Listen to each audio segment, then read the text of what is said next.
The Mini Guitar Society presents Mojo Vs NoGo. Last night, Karen asked me a question, and I thought it was a really good question, so much so that I thought we might do a little bit of an exploration for it. She said, of all the guitars that you have in the room, what are the ones you just couldn't give up? What are the ones you couldn't sell? Now, of course, my first initial response was, well, all of them. I have to have them all. And it's important to note she wasn't trying to get me to sell any or trying to get me to quit collecting. She asked me a very good question. What is it about the many guitars that I have that makes me prefer one over another? When I walk into a room and I'm in the mood to play, why do I pick one up? Is it strictly because of the tone? Because if it is, I understand why I might choose Dita or Goldie or the Carolina guitar or Miss Texas. If it's a matter of feel, then I can definitely understand why I might pick the Mark V over the Mark III.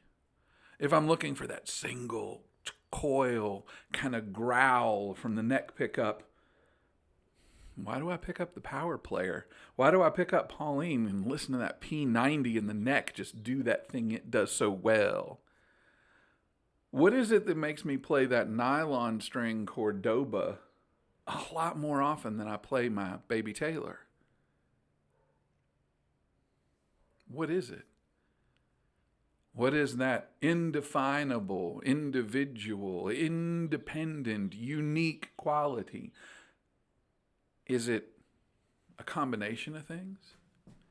Is it magic? Is it what the French call je ne sais quoi? And I don't know what? Is it mojo? If mojo is an item with that magic power, then I guess the opposite of that would be no-go. Let's start there. What guitar has defined no-go more than anything else? The Mitchell MS-100. Now, it's been interesting watching people's response to that online. As we can see, one of the responses from Pops for Real was, can't love them all. Thank you, Pops. Another one from Shirley Jackie 801. I had one. I played it 4 or 5 times and gave it to my nephew.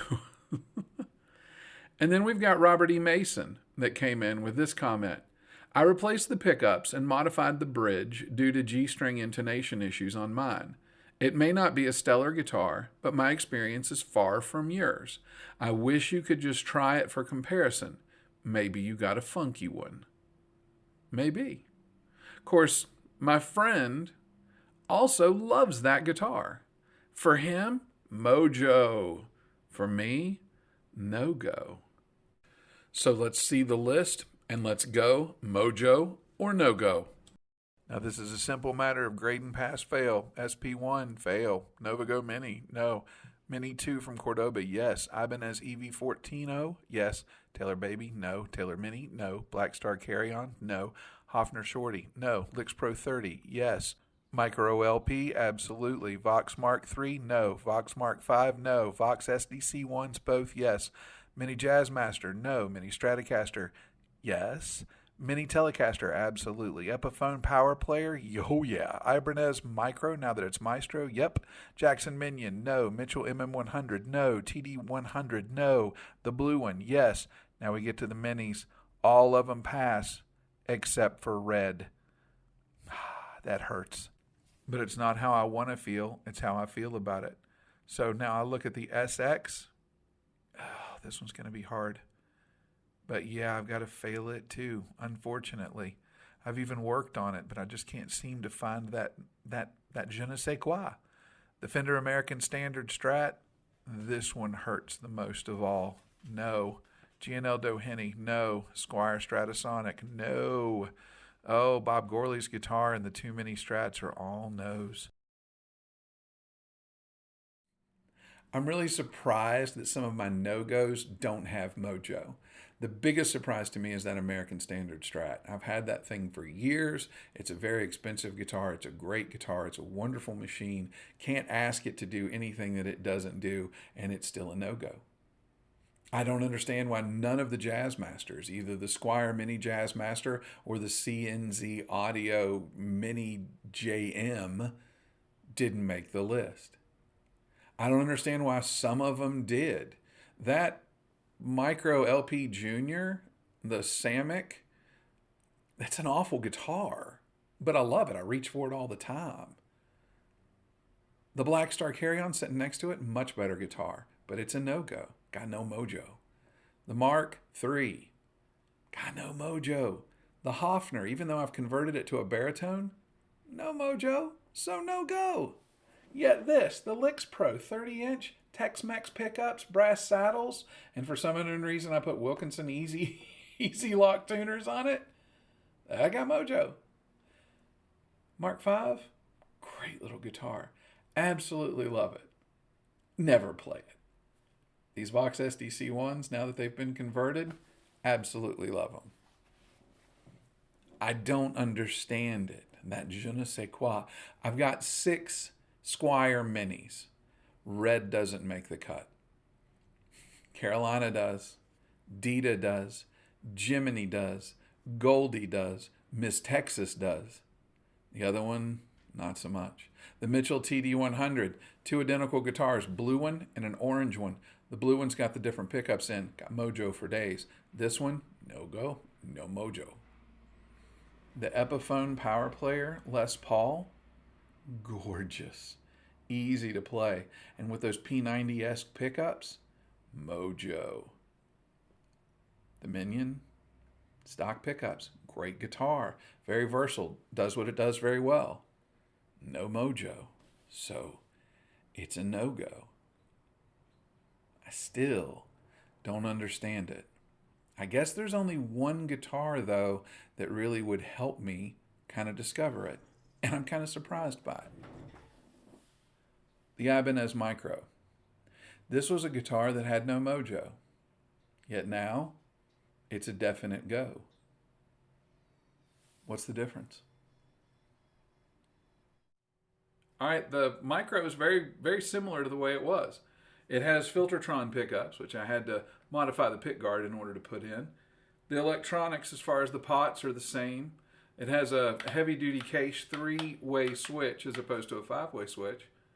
But the feel of the neck, the way that the radius, everything feels the same as it did back when I said it had the personality of a 2010 Toyota Camry. Back when it was basically a refrigerator, it was an appliance. It was a good guitar. But as they say, good is the enemy of great. There was nothing special about it. I don't know that the Filtertron change made that much of a difference.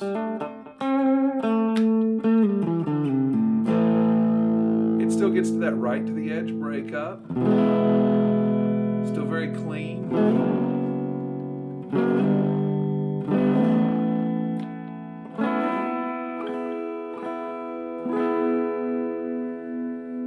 Very clean. Whether I'm running direct, whether I'm running into a microphone, the sound is not all that much different. The feel isn't all that much different. It does look different. And we've already established when I changed the pick guard on Miss Texas that I am shallow enough to start playing guitar because I like the way it looks better. So feel, sound, look, all subtle changes. But all of a sudden, a guitar that was a no-go, a guitar that I literally had up for sale, dirt cheap, is one that won't go anywhere. It stays. And I can't tell you why exactly that's true.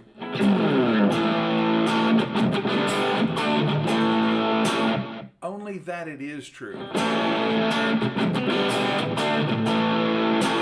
I guess that's why the French call it je ne sais quoi. I don't know what. Because it doesn't make sense.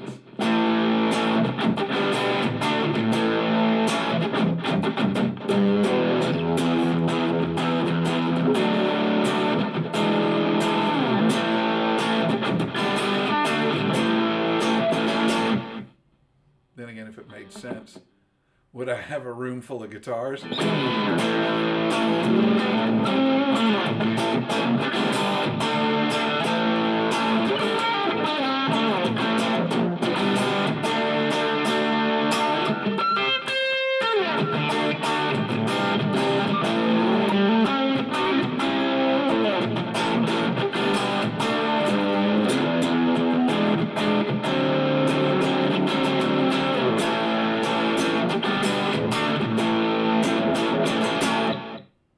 So I guess the answer brings us right back to the beginning.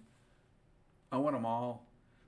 I want to keep them all. I can't get rid of any of them. I'm sorry, Paisley. You're a good girl.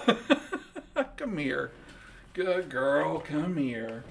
I'll keep you too. You're a good girl. You are. Bye, y'all.